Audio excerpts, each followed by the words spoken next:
selamat hari Minggu. Apa kabar nih semuanya? Semoga kita semua sehat ya dalam lindungannya Tuhan.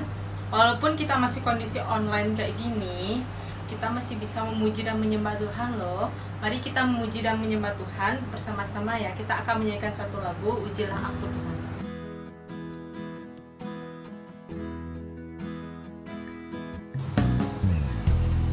Ujilah aku Tuhan, cobalah aku Tuhan, selidiki batinku dan hatiku, mataku tertuju padamu. aku cinta padamu Tuhan, aku rindu hadiratmu Tuhan, aku ingin selalu dekat padamu, menikmati kehadiranmu. Ku nyanyi Hosana bagi Rajaku yang duduk di tahta. Aku muliakan dan ku agungkan, Kau layak disembah. Mari kita berdoa bersama-sama ya. Bapa kami yang dalam kerajaan surga, Tuhan, terima kasih Tuhan atas berkat-Mu pada hari ini ya Bapa. Kami mengucap syukur ya Bapa, kami sudah memuji meninggikan nama-Mu ya Bapa. Sekarang kami akan duduk diam ya Bapa di bawah kaki-Mu mendengarkan firman-Mu ya Bapa. Kami percaya Tuhan, lewat firman-Mu kami diberkati. Terima kasih Tuhan, terima kasih ya Bapa. Berikanlah kami telinga ya Bapa, berikanlah kami hati yang tenang untuk mendengarkan firman-Mu ya Bapa. Kami siap mendengarkan firman-Mu hanya dalam nama Tuhan Yesus Kristus. Haleluya. Amin. Selamat pagi anak-anak yang disayang oleh Tuhan. Biarlah kiranya bahagia Tuhan dilimpahkan bagi kita semuanya. Puji Tuhan. Hari ini kita kembali, Tuhan perkenankan, Tuhan izinkan untuk kita mendengar firman-Nya. Walaupun sedikit, tapi biarlah beberapa ayat ini menjadi penyegar dari kita semuanya. Minggu yang lalu kita sudah mendengar bagaimana seorang yang merindukan sosok figur ayah. Ini kembali kita akan dengarkan ya. Dimana judulnya untuk kali ini adalah Si Pincang di Pelukan Ayah. Haleluya. Kita akan berangkat dari sebagian cerita di dalam Alkitab, perjalanan hidup seorang anak Tuhan ya. Dimana ini adalah menjadi cermin bagi kita semuanya. Satu kata, satu huruf, satu titik, satu koma pun di dalam Alkitab ini tidak ada yang tidak digenapi. Semuanya ya dan amin. Mephiboset, ya, tokoh yang kita akan dengar kisahnya hari ini adalah tentang Mephiboset. Mephiboset ini adalah anak dari Pangeran Yonatan, cucu dari Raja Saul. Haleluya. Oh, Pangeran Yonatan yang gagah perkasa ini memiliki seorang putra mahkota, satu-satunya anak laki. Ya, puji Tuhan. Di mana arti dari Mephiboset sendiri adalah pembasmi berhala. Oh, haleluya, puji Tuhan. Nah, hari demi hari dilalui oleh Mephiboset ini di dalam istana. Makanan mewah, pakaian-pakaian yang indah. Mephiboset kecil, ini juga seperti kalian, seperti kita semuanya ya. Mephiboset setelah lahir, kemudian dia belajar duduk, sudah bisa duduk, belajar berdiri, kemudian belajar berjalan, berlari, dan bahkan melompat-lompat sangat girang, riang di sekitar istana yang megah. Haleluya. Mephiboset dikelilingi dengan segala kemewahan kerajaan. di mana kakeknya adalah Raja Saul, papahnya adalah putra mahkota Raja Saul. Puji Tuhan, bahagia ya, senang. Nah, Mephiboset ini di istana tinggal bersama orang tuanya, tinggal bersama kakek neneknya, dan juga diasuh oleh seorang inang pengasuh kepercayaan. Puji Tuhan. Bertahun-tahun kemudian Mephiboset ini bertumbuh layaknya seorang anak, ya, di dalam istana yang megah.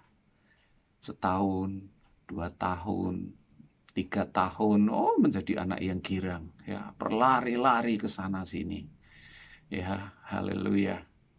Ketika Mephiboset ini umur 5 tahun, ada sebuah kabar yang sangat menyedihkan, di mana papahnya yaitu Pangeran Yonatan dan juga kakeknya Raja Saul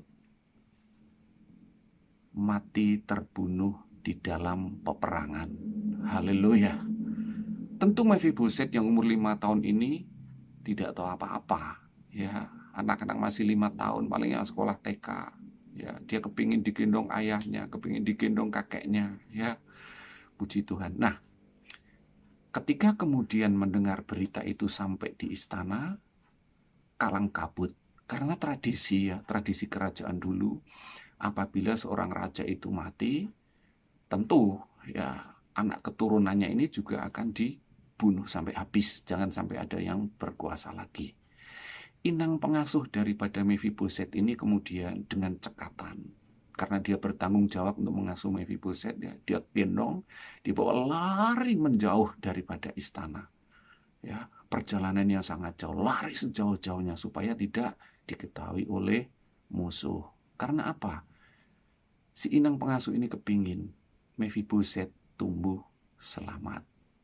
Ya, di dalam pelariannya itu mungkin capek, mungkin apa, mungkin saking takutnya, mungkin saking inginnya supaya Mephiboset ini selamat, dia lari dan lari.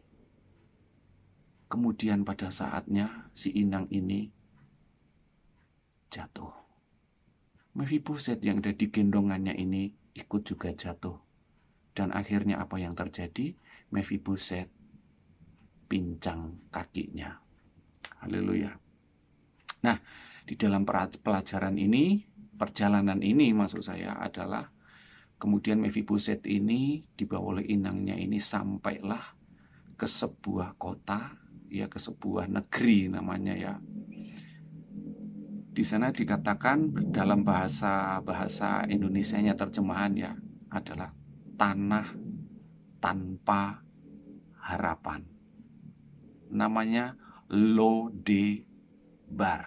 Ya. 2 Samuel 9 ayat 4 dan 2 Samuel 17 ayat 27. Kalian bisa baca itu, ya, nama tempat ini. Di tempat Lodebar ini atau tanah tanpa harapan ini, Mephiboset ditampung atau menumpang kepada seorang yang kaya. Ya. Namun tidak dijelaskan, ya, di sana itu dia menjadi pembantu, buruh, atau menjadi apa. Yang jelas dia numpang. Namanya orang numpang di rumah orang itu tentu tidak enak, serba terbatas. Ya, makan, ya, kalau dikasih makan, ya dimakan, tidak dikasih, ya tidak makan, lapar tentunya. Ya, dibandingkan dengan kehidupan Mephiboset sebelumnya, wow, yang begitu bergelimangan harta, semuanya ada, semua dilanya, dia ceria, dia lari berloncat-loncatan. Kini kakinya pun lumpuh, tidak bisa berjalan. Tentu sangat bergantung kepada orang lain. Mau jalan pun juga dia bergantung kepada bantuan orang lain. Itulah kondisi Mephiboset saat ini. Dari bergelimangan menjadi sangat kekurangan. Dari kebahagiaan menjadi penderitaan. Diamnya juga di tanah tanpa pengharapan. Ya, di situ namanya Siba, ya, tuan rumahnya itu yang nampung. Kemudian dalam perkembangannya tahun demi tahun, akhirnya Mephiboset ini menikah, ya. Ya, puji Tuhan. Walaupun kakinya pincang, ternyata dia juga menikah. Haleluya. Kemudian ternyata si inangnya ini, inang pengasuh tadi itu juga punya satu pemikiran yang sangat-sangat baik ya. Ketika dia sudah mewalari Mephiboset, dia masih tetap ya melindungi Mephiboset ini supaya jangan dibunuh. Kemudian namanya dirubah menjadi Meri Baal ya, supaya dapat membunuh penyembah-penyembah berhala di tanah Kanaan ya. Nama disamarkan ya, supaya ya seolah-olah Mephiboset itu sudah tidak ada. Mephiboset yang dulu anak raja itu sudah tidak ada. Yang ada adalah Meri Baal. Ya, Mephiboset berjuang ya di dalam kepincangannya itu. Nah, kemudian setelah menikah, Mephiboset ini punya anak namanya Mika. Ya, puji Tuhan. Ya, perkembangan selanjutnya adalah Mephiboset ini kemudian meneruskan kehidupannya di kota tanpa pengharapan itu.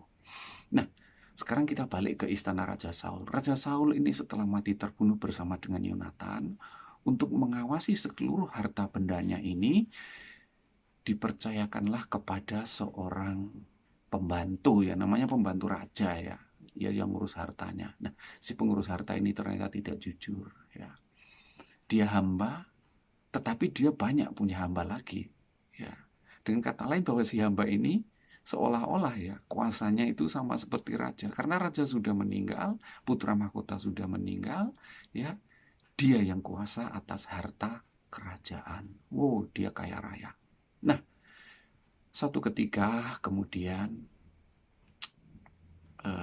setelah kerajaan Israel ini semuanya dikuasai oleh Daud dari utara sampai selatan ya. Daud ini kemudian datang ke bekas kerajaan Saul tadi, ya, di istana. Dia di situ, ya, menjadi ibu kota kerajaan Israel. Tentu yang menjadi hamba mengurus harta kekayaan adalah tetap Siba tadi itu, ya. Nah, kemudian satu ketika Daud ini teringat akan janjinya kepada Saul dan kepada Yonatan. Daud ini pernah bersumpah ya. Haleluya, puji Tuhan. Bahwa dia akan mengasihi Yonatan dan Saul dan seluruh keturunannya. Ya, Daud sebagai anak Tuhan yang manis, dia tetap ingat sumpahnya itu. Nah, kemudian kita kembali ke soal Mika bersama papahnya itu Mephiboset ya, Meri Baal.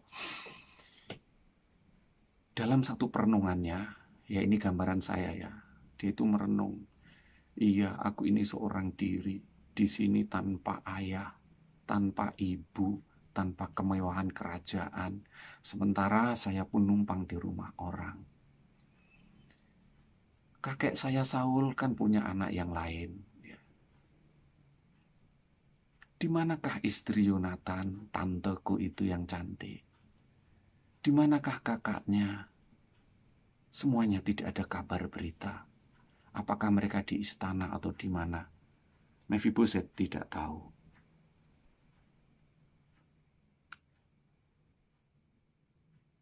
Nah, kemudian ya, setelah Raja Daud ini ingat akan sumpahnya. Ini Daud sudah menjadi raja ini. Ya. Dia ingat sumpahnya. Dia tanya, di mana keluarga Saul? Tidak adakah satu orang pun yang ada? Nah, si pembantu, si hamba ini, yang kaya raya itu, karena yang mengurusi kerajaan, harta kerajaan itu, dia masih ingat. Iya, masih ada satu tuanku raja. Tetapi anaknya itu pincang. Ya, Raja Daud kemudian apa? Panggil dia, suruh ke sini. Aku rindu, aku sudah terikat sumpah kepada kakek dan kepada ayahnya. Panggil. Nah, kemudian 12 tahun kemudian, ketika Mephiboset ini umur 22 tahun, dipanggillah dia ke istana. Oh, haleluya. Tentu kebalikannya. Ketika Mephiboset dipanggil untuk datang ke istana, Mephiboset ini takut gemetaran. Karena apa? Jangan-jangan Aku juga mau dibunuh, disuruh datang ke istana. Apalagi sekarang ini ada Mika anakku. Haleluya, di istana sudah tidak ada siapa-siapa lagi, keluargaku, ayahku, kakekku, tanteku, omku, semuanya sudah tidak ada. Yang ada adalah seorang Raja Daud. Mephiboset sangat takut. Namun kemudian ketika tiba di istana, dia masuk. Kemudian apa yang terjadi?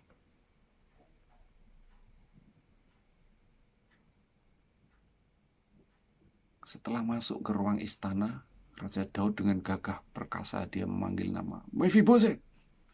Ya. Mephiboset kemudian menjawab, inilah hamba Tuanku. Ya. Apa kata Raja Daud? Yuk kita baca sekarang di 1 Samuel 24 ayat 22-23. Ini yang dilakukan Daud. 1 Samuel 24 ayat 22 dan 23.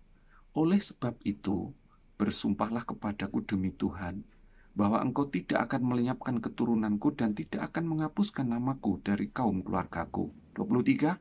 Lalu bersumpahlah Daud kepada Saul. Kita baca satu ayat lagi. 2 Samuel 9 ayat yang ke-7. Ya. 2 Samuel 9 ayat yang ke-7. Kemudian berkatalah Daud kepadanya, ini kepada Yonatan ya, janganlah takut, sebab aku pasti akan menunjukkan kasihku kepadamu oleh karena Yonatan ayahmu. Aku akan mengembalikan kepadamu segala ladang Saul nenekmu, dan engkau akan tetap makan sehidangan dengan aku. Wow, haleluya. Ternyata tidak seperti yang dibayangkan oleh Mephiboset ya. Harta kekayaan Raja Saul dikembalikan kepada Mephiboset.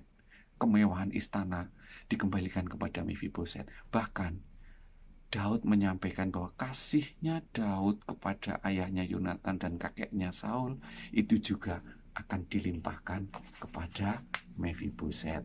Oh, puji Tuhan. Mephiboset mendapat pengakuan, mendapat ayah yang baru. Haleluya. Puji Tuhan. Apakah hambamu ini sehingga engkau menghiraukan anjing mati seperti aku? Itu kata-kata yang keluar dari mulut Mephiboset. Mephiboset menyadari bahwa dirinya ini sama dengan anjing. Anjing yang mati. Sudah anjing yang mati. Tidak ada harganya sama sekali. Haleluya. Ya, kita baca itu ayatnya ya. Di 2 Samuel 9 ayat yang ke-8. Puji Tuhan. Lalu sujudlah Mephiboset dan berkata, apakah hambamu ini sehingga engkau menghiraukan anjing mati seperti aku? Ya, haleluya. Puji Tuhan. Ya. Hari kemudian berlanjut hari demi hari. Satu ketika ada sebuah perjamuan istana, ya. Ya, perjamuan istana Raja Daud di situ, kemudian ada Absalom, ada lagi saudara-saudara yang lain, pangeran dan juga putri-putri mahkota, putri kerajaannya duduk berkeliling meja itu. Udah lengkap. Kemudian Raja Daud berkata apa? Tunggu, kita tidak makan dulu sebelum kedatangan anakku. Pada bingung ya, anak siapa? Gitu loh ya. Nah, kemudian masuklah Mephiboset dengan kaki yang terpincang-pincang. Haleluya. Mephiboset malu? Tidak. Karena apa? Mephiboset yakin yang keluar dari mulut Daud adalah juga dari isi hatinya. Daud sudah menganggap Mephiboset ini adalah anaknya sendiri. Ya. Kemudian dipersilahkan duduk. Semua terbelalak matanya. Ya. Jadi ketika duduk, tidak ada seorang pun yang melihat kecacatan daripada Mephiboset. Jadi Mephiboset tidak kelihatan pincang. Ya. Haleluya. Meja yang besar, ya, di situ ditutup, ya, ditutup oleh sebuah taplak meja yang besar yang putih bersih di situ. Mereka makan bersama-sama. Happy ending, ya. Haleluya, puji Tuhan. Akhirnya mereka makan bersama dengan sukacita. Tentu di sini yang paling bahagia adalah Mephiboset. Mephiboset yang lama bertahun-tahun kehilangan sosok seorang ayah, kini kembali memiliki pribadi ayah yang mengasihi dia. Nah, puji Tuhan. Sebagai bahan renungan, ya, ini perlu kita perhatikan bersama. Mephiboset sebenarnya adalah pelambang dari hidup kita. Kita dirancang untuk lebih dari pemenang, untuk memusnahkan Baal dalam hidup kita. Kita harus menjadi penakluk, kita harus menjadi pemenang, dan diberkati, dikasihi, dan disayangi. Namun sayang, ada sebuah kepincangan yang tiba-tiba mengubah semuanya. Mungkin kaki kita tidak pernah pincang, tetapi mungkin kita memiliki keluarga yang pincang, kurang kasih sayang dari orang tua. Mungkin kita dibanding-bandingkan dengan kakak, adik, atau sepupu kita. Papa dan mama yang tidak pernah rukun. Atau kepincangan ekonomi keluarga, di mana kita mungkin orang yang lahir dari keluarga yang sederhana, tidak bisa beli apa-apa. Atau kepincangan karena minder, tak punya baju bagus, tak punya tas bagus, tak punya sepatu yang bagus, tak punya rumah yang bagus, dan selalu mengontrak, kemana-mana naik angkot dan gak punya mobil mewah, dan lain-lain. Atau kepincangan karena tak punya waktu banyak seperti teman-teman lainnya, karena kamu harus membantu mama jaga warung, harus membantu mama bikin kue, dan lain-lain, repot di rumah. Atau kepincangan karena mamaku sudah meninggal. Atau kepincangan karena papaku sudah meninggal. Atau kepincangan dalam pelajaran. Sering dapat nilai jelek. Tidak mengerti saat diterangkan pelajaran oleh guru. Tidak pernah jadi juara kelas. Atau kepincangan dalam fisik. Sering diejek mungkin karena pesek, karena rambut keriting, karena mungkin kulitnya hitam kayak sepur kluthuk, atau mungkin karena gendut, atau karena terlalu kurus, atau karena mata sipit dan lain-lain. Atau kepincangan karena kita tidak ada teman yang mau bermain dengan kita. Tidak ada guru yang bangga pada kita. Tidak ada kawan yang senang dengan kita. Atau tidak ada teman yang akrab dengan kita. Kepincangan karena walaupun semuanya ada, tapi mama dan papa jarang ada di rumah. Mereka semuanya sibuk dengan urusannya masing-masing. Kesemuanya itu terkadang membuat kita seperti anjing mati saja. Tidak berguna, tidak layak, tidak membanggakan siapapun. Ya, ingat, Tuhan ingin berkata kepada Meri Baal, jangan berjuang melawan Baal atau berhala itu dengan kekuatanmu sendiri ya Meri Baal. Kamu pincang. Kamu tidak bisa melakukannya sendiri. Bersama Tuhan, kamu menjadi pembasmi Baal itu. Semua adalah anugerah Tuhan, bukan karena kekuatan dan usaha kita. Sadarilah saat ini, yaitu Bapa Surgawi, digambarkan seperti Raja Daud. Dia memanggilmu datang ke istana. Dia ingin memulihkan keadaanmu. Dia ingin menghapuskan hal-hal yang bagimu memalukan itu. Karena di matanya, kamu begitu berharga. Tidak ada keluarga yang sempurna. Tidak ada orang tua yang sempurna. Tidak ada teman dan guru yang sempurna. Ampuni saat orang tuamu tidak seperti yang kamu mau. Ampuni saat teman-temanmu tidak seperti yang kamu harapkan. Dan ampuni saat kamu jumpai dirimu tidak sebembanggakan seperti yang kamu harapkan. Tetapi ada kasih Bapa yang sempurna. Dia mengasihimu tanpa syarat. apapun keadaanmu, Bapa di surga mengasihimu. Dia mengenalmu sejak dalam kandungan. Dia menenunmu dalam kandungan ibumu. Dan dia menopang dan menggendongmu sejak kamu dalam kandungan ibumu. Saat engkau lahir,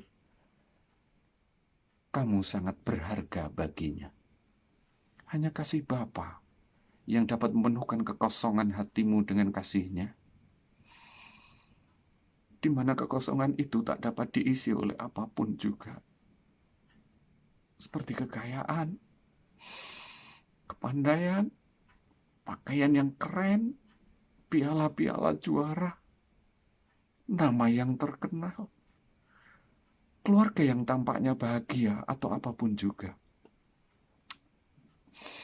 Hanya kasih Bapa yang dapat memelukmu, dan itu dapat membuatmu bahagia.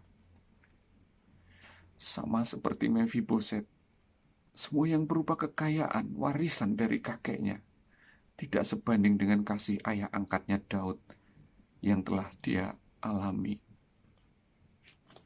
Kamu semua, kita semua, dipanggil ke istana Bapa surgawi yang kekal. Amin. Terima kasih Tuhan. Kami memiliki Allah yang mengasihi kami semuanya. Siapa kami Tuhan? Kalau kami Engkau panggil ke istanamu, Engkau rangkul kami Tuhan. Terima kasih Tuhan Yesus, terima kasih. Sungguh-sungguh firman-Mu Tuhan adalah kekuatan bagi kami. Kami mau bangkit Tuhan, kami bersemangat